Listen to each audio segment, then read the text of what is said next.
Toca Livros e Madras Editora apresentam A Magia Sagrada de Abramelin, o Mago, o Santo Anjo Guardião, atribuída a Abraão, o Judeu. Narrado por Heitor Shevchenko. Apresentação por Carlos Raposo, na voz de Heitor Shevchenko. Depois marchei para o Egito, onde conheci um sábio ancião chamado Abramelin, que foi quem me levou para o caminho verdadeiro e me deu a melhor instrução e a mais valiosa doutrina, atribuído a Abraão, o Judeu. O audiolivro que você escuta neste momento é considerado por muitos como uma das mais preciosas joias do conhecimento oculto de todas as épocas. Todavia, o que faz este livro da magia sagrada de Abramelin, o Mago, ser algo tão especial? Para responder à questão, aparentemente simples, faz-se necessário voltar no tempo e, a voo de pássaro, perscrutar um pouco suas alegadas origens, bem como apresentar seus propósitos. Ao longo do século XIX, várias ordens de natureza mística e mágica começaram a se estabelecer na Europa. Possivelmente, dentre estas, a que hoje conta com maior renome é a The Hermetic Order of the Golden Dawn, considerada uma espécie de fina flor do intenso renascimento mágico ocorrido naquele século. Essa ordem é aqui citada por conta de um de seus fundadores, o afamado ocultista inglês Samuel Liddell MacGregor Mathers. Mathers havia então se mudado de Londres para Paris com sua esposa, a estudante de arte e também ocultista Moina Mathers. Os Mathers chegaram a Paris em maio de 1892. Na ocasião, um dos objetivos de MacGregor Mathers era estabelecer na capital francesa um polo de sua Golden Dawn, que passaria a ser chamado de Templo Ahathor. Enquanto trabalhava para promover a Golden Dawn, uma das atividades a qual Mathers também se dedicava era frequentar assiduamente as livrarias e bibliotecas locais. Nesse sentido, ele buscava, sobremodo, tanto para si mesmo quanto para dar corpo mais sólido aos ensinamentos mágicos de sua recém-criada ordem, conhecimentos ocultos especiais e até então quase completamente desconhecidos de seus contemporâneos, adeptos e adeptas dos mistérios antigos. Embora as opiniões hoje existentes sobre o caráter e as ambições de Mathers tenham feito recair sobre eles pesadas nuvens de dúvidas, ninguém nega seu valor como importante personagem dentro da história da filosofia oculta ocidental. Dentro desse contexto, e no rol de suas virtudes, é quase unânime ele ser reconhecido como alguém extremamente bem versado em idiomas. Concomitantemente, suas demandas por material mágico inédito e misterioso lhe renderiam enorme fama, pelos relevantes frutos conquistados nos meios esotéricos e ocultistas. Assim, acredita-se a sagacidade de Mathers, bem como sua versatilidade linguística, tanto a descoberta quanto a tradução para a língua inglesa de vários tomos de grande importância para quaisquer estudantes das ciências arcanas. Justamente, foi quando de sua estadia em Paris que vieram à luz volumes como Key of Solomon, texto anônimo do século XIV, The Kabbalah Unveiled, de Christian Knorr von Rosenroth, 1631 a 1689. Além dos também anônimos The Lesser Key of Solomon and The Grimoire of Armadale, sendo estes três últimos textos datados do século XVII. Todos esses livros foram achados, traduzidos e, por assim dizer, apresentados ao Ocidente graças aos talentos de MacGregor Mathers. Os supracitados livros muito representam em termos de ciência e sabedoria arcanas, pois cada um deles até hoje tem sido capaz de trazer um novo universo de significados e possibilidades para a experiência mística humana. Mesmo assim, por mais engrandecedoras que tivessem sido essas descobertas, as investidas de Mathers sobre os obscuros arquivos parisienses ainda lhe reservariam um achado importantíssimo, considerado único. Exatamente, foi em 1893, em Paris, enquanto mais uma vez vasculhava a Biblioteca Arsenal em busca de curiosos tomos de ciências ancestrais, que Mathers se deparou com aquilo que muitos julgam ser sua principal descoberta. Lá, repousando em uma das inúmeras prateleiras daquela vasta biblioteca, estava um livro desconhecido, talvez esquecido e menosprezado por seus arquivistas, que muito prometia. Tratava-se de uma versão francesa, datada de 1458, de um antigo texto atribuído a um certo Abraão. Mathers leu o texto, que lhe impressionou bastante. Logo, ele seria publicado em inglês por Mathers, sob o longo título de O Livro da Magia Sagrada de Abramelin, o Mago, assim como dado por Abraão, o judeu, ao seu filho Lameque, um grimório do século XV. Isso posto, surgem as previsíveis questões do que se trata este grimório. Por que se dá tanta importância a seu conteúdo?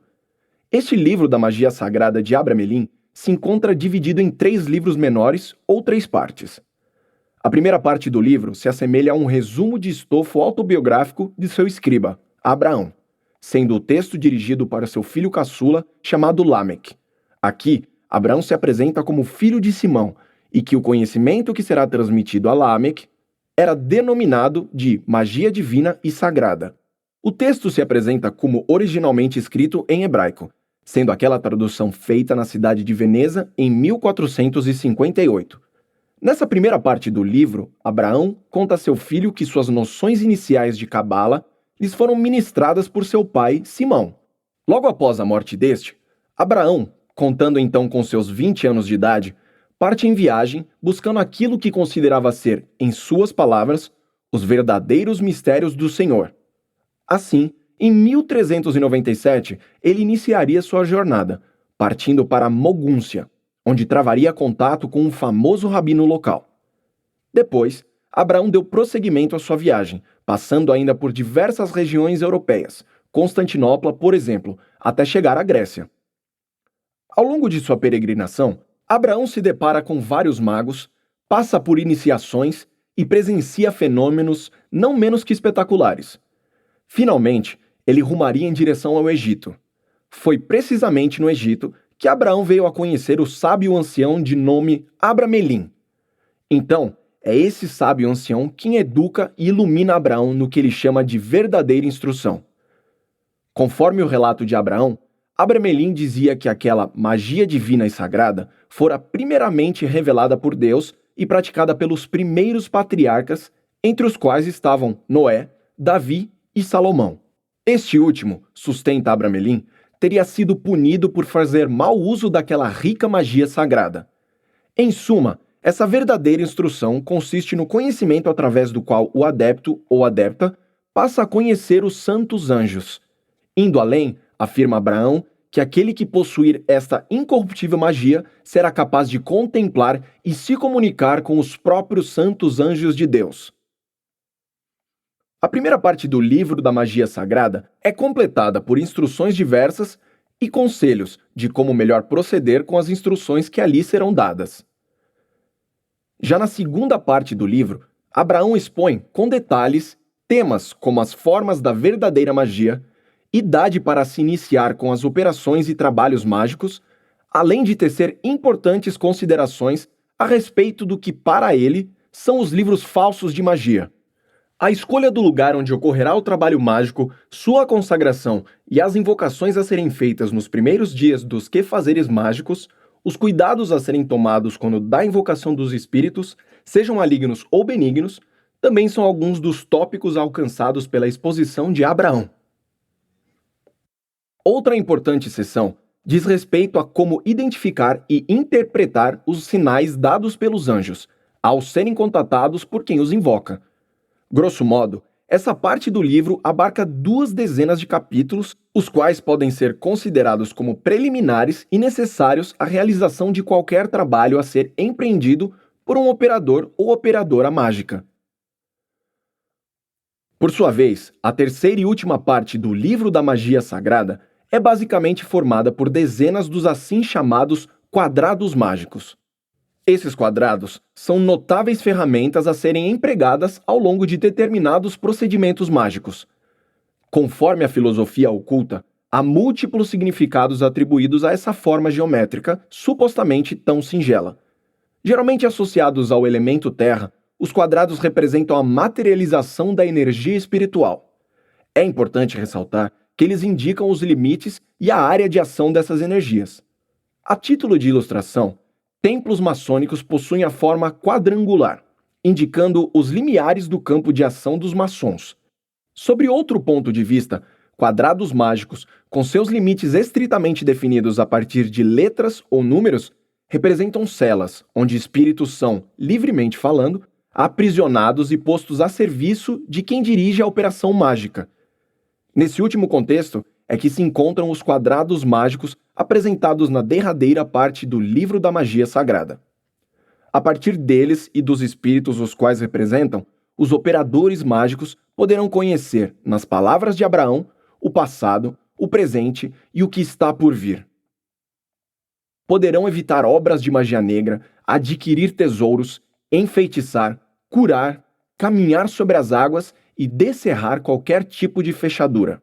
São tantos os usos e valores envolvidos com as operações mágicas propiciadas pelos quadrados mágicos que, quer sejam eles entendidos como alegorias simbólicas ou quer sejam entendidos literalmente, não raro é encontrar estudantes que consideram essa terceira parte como aquela que possui o conteúdo mais poderoso da magia sagrada. Tudo o que até aqui foi visto a respeito do livro da magia sagrada de Abramelin, o mago, por si só, já seria suficiente para que qualquer estudante dos mistérios o considerasse um grimório deveras especial. Todavia, há ainda nesta magia divina e sagrada um pormenor que, bem mais que especial, o torna simplesmente único. Esse detalhe diz respeito aos já citados anjos do Senhor. Quanto aos anjos, há uma infinidade de definições que lhes cabem. Resumidamente falando, crê-se que anjos sejam interventores ou intermediários entre a criatura e o Criador, entre homem e Deus. Os anjos são fartamente mencionados pela Bíblia, às vezes como conselheiros, noutras vezes como agentes que repreendem ou destroem. Para Deus, os anjos então seriam tais como ministros e mensageiros, sendo para alguns os próprios guardiões espirituais da humanidade. Todas essas suposições a respeito dos anjos, além de diversas outras, são perfeitamente aplicáveis quando se trata do texto do Livro da Magia Sagrada. Contudo, como se não bastassem essas suposições, Abraão traz de Abramelin uma relevante informação adicional a respeito desses anjos do Senhor. Esse pormenor expande enormemente as perspectivas e significados em relação ao assunto e, por isso mesmo, causou um estrondoso impacto na forma como ocultistas passariam a lidar com a questão. Na primeira parte da magia de Abramelin, Abraão afirma que no momento de seu nascimento, um santo anjo específico fora designado pelo próprio Deus Todo-Poderoso para ser seu guardião. Nascia aqui a ideia do santo anjo guardião único e pessoal. Assim, a partir do mistério advindo de Abramelin, além de todas as considerações cabíveis aos santos anjos do Senhor, o mundo místico, mágico e ocultista passou a tecer inúmeras lucubrações a respeito do que seria o santo anjo guardião. Embora o assunto gere certa polêmica, sabe-se que a Bíblia não menciona especificamente os anjos da guarda, assim como apresentados por Abramelin. São muitos os exemplos de ocultistas que se entregam ao estudo e às práticas presentes no Livro da Magia Sagrada. Dentre estes exemplos, provavelmente o mais notável venha do excêntrico poeta e ocultista inglês Aleister Crowley, 1875 a 1947. Em 1898, Crowley conheceu e passou a estudar a magia de Abramelin, começando a se preparar para executá-la. Segundo Crowley, todas as providências necessárias foram devidamente tomadas para o início da operação, programada para a Páscoa de 1900. Todavia, por razões diversas e alheias a seus propósitos, Crowley foi obrigado a abandonar o ritual. Mesmo assim, a ideia do contato com aquele santo anjo guardião, especificamente como delineado pelo mago Abramelin, fascinara por demais a mente desse mago inglês e não poderia ser esquecida.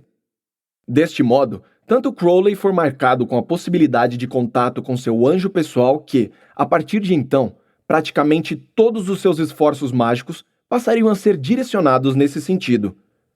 Mais ainda, posteriormente, a própria ordem espiritual e mágica criada por Crowley e por George Cecil Jones Jr., 1873 a 1960, a instigante AA, passaria a ter como um dos seus principais objetivos fazer com que cada um de seus adeptos pudesse individualmente travar contato com seu particular santo anjo guardião. Nesse ínterim, A experiência de encontro com o Santo Anjo Guardião passou a ser chamada por Crowley como a consecução ou obtenção da visão e da voz, ou do conhecimento e da conversação. Isto porque, ao lograr sucesso na execução do ritual de Abramelin, o adepto ou adepta se tornaria apto a ver e a conversar com o seu anjo. Atualmente, há vários textos que procuram explicar o que vem a ser o Santo Anjo Guardião. Por vezes, ele é citado como sendo um daemon pessoal ou uma espécie de algoides. Noutras vezes, consideram-no uma entidade familiar, ou até mesmo o alter ego de quem busca identificá-lo. Certamente, haverá aqueles que, como pouco embasados, remontaram suas origens a algum recanto bíblico, enquanto outros o dirão ser apenas um mero produto da crédula imaginação humana. Da mesma maneira, seguirão variadas outras explicações, ora fundamentadas na mitologia, ora na espiritualidade, ora baseadas em misticismos, ora na psicologia, sendo até mesmo a explicação religiosa uma dessas possibilidades. Não caberá aqui lançar qualquer outra definição. Contudo, vale repetir que originalmente e segundo Abramelin, o Santo Anjo Guardião é um espírito escalado por Deus como protetor individual de alguém no momento do nascimento deste. No mais, tudo indica que somente a experiência pessoal trará a particular e correta resposta a respeito do que, afinal, é o Santo Anjo Guardião. Ressalta-se, quando o livro da magia sagrada veio a lume, seu conhecimento permaneceria reservado apenas a restritos círculos de iniciados. Somente aqueles estudantes que pertenciam a certas ordens de mistérios é que poderiam merecer tomar contato com esse arcano. Nos dias atuais, pode-se até afirmar que a matéria se encontra por demais popularizada, inclusive banalizada, nas frequentes publicações indesejadas e generalistas que pretendem explicar de uma vez por todas o que seriam verdadeiramente os anjos da guarda. Enfim, contrapondo-se a tantas banalizações, vez por outra somos agraciados com ilhas de sapiência e de luz. O presente texto, aqui já citado como uma das mais preciosas joias do conhecimento oculto de todas as épocas, é exatamente uma dessas ilhas. Nele está presente o mais puro sentimento religioso, místico e mágico, medieval, livre de qualquer sequela oriunda dos amargos dias atuais. O livro da magia sagrada de Abramelin, o mago, assim como o dado por Abraão, o judeu, ao seu filho Lameque, um grimório do século XV, é um canteiro de puro saber e conhecimento esotérico dos mais profundos e que agora chega aos seus ouvidos.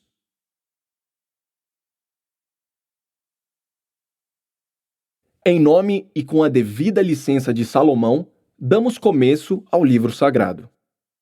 Magia divina e sagrada.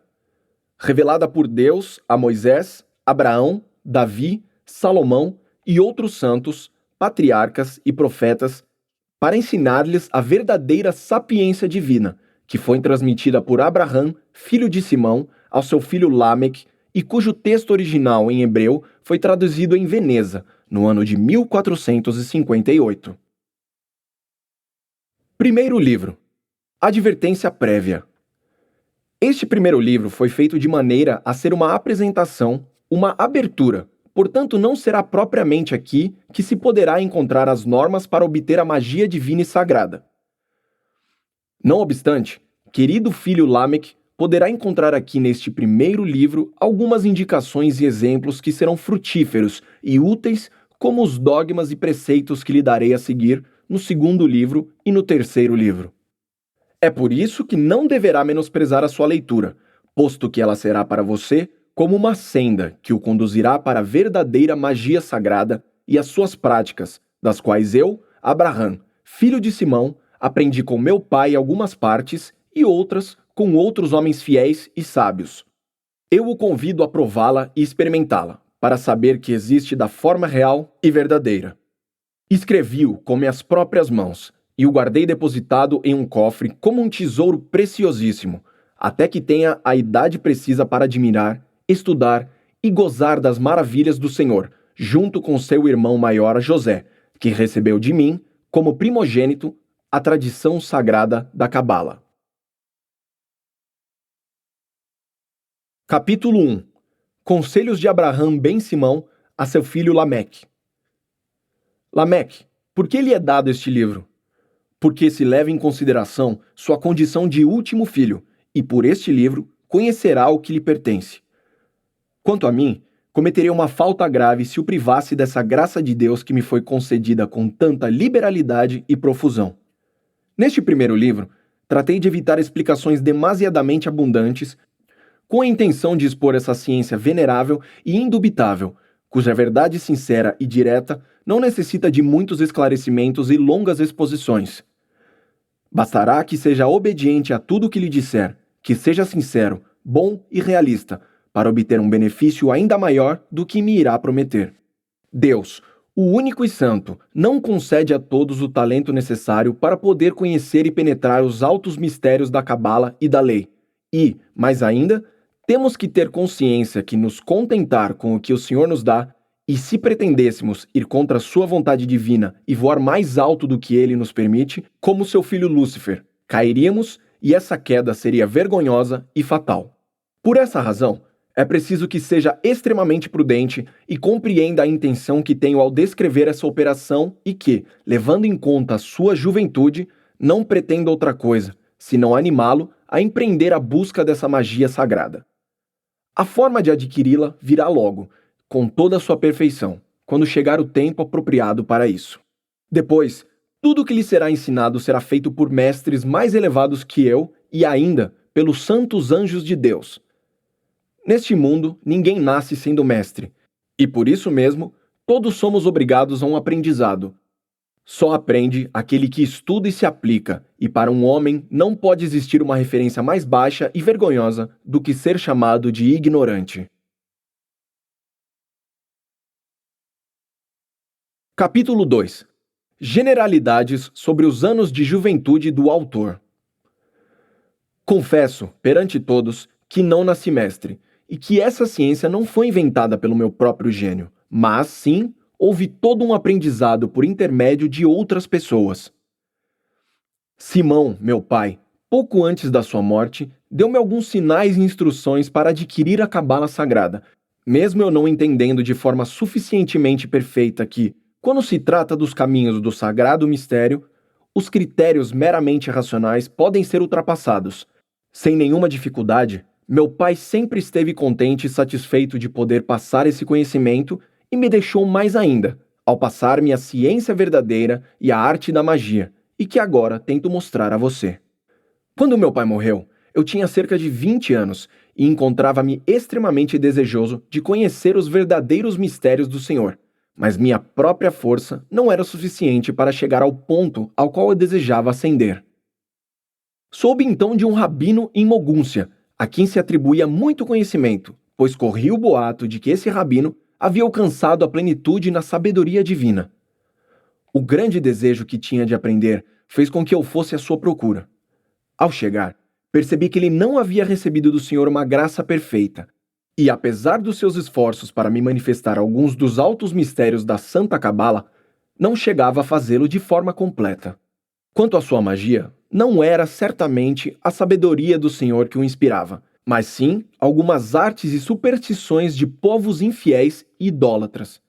Seu conhecimento era, em grande parte, dos egípcios, junto com lendas dos medos e dos persas, ervas dos árabes e estrelas e constelações, de maneira que havia extraído um pouco de cada povo, também um pouco do cristianismo e algumas artes diabólicas.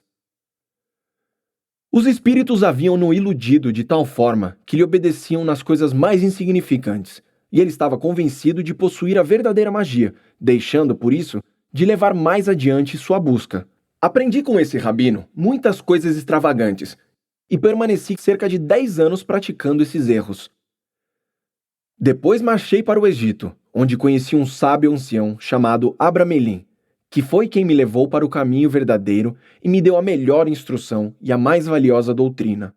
Porém, na verdade devo atribuir essa graça especial ao Pai Todo-Poderoso e ao Deus de misericórdia, que iluminou pouco a pouco meu entendimento e me abriu os olhos para ver, admirar, contemplar e aprender sua divina sabedoria, de sorte que me foi possível entender paulatinamente o sagrado mistério e pelo qual me foi dado o conhecimento dos santos anjos, e ainda gozar da faculdade de poder contemplá-los e poder comunicar-me.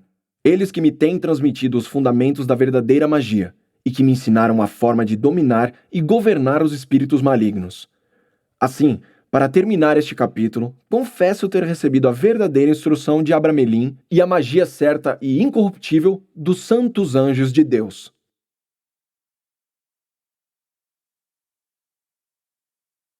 Capítulo 3. Viagem em busca da sabedoria divina. Mencionei no capítulo anterior que pouco depois da morte do meu pai, dediquei-me à busca da verdadeira sabedoria e dos mistérios do Senhor. Agora, vou citar brevemente os lugares e países que percorri para tentar o aprendizado de todas essas coisas valiosas. Faço isso com o fim de lhe mostrar e que lhe seja útil como exemplo e como norma para que não consuma sua juventude com coisas vazias e inúteis, como ocorre com os jovens quando estão sujeitos ao fogo. Esperamos que você tenha gostado desta prévia. Para continuar ouvindo este audiolivro no Google Play Livros, use o link na descrição do vídeo.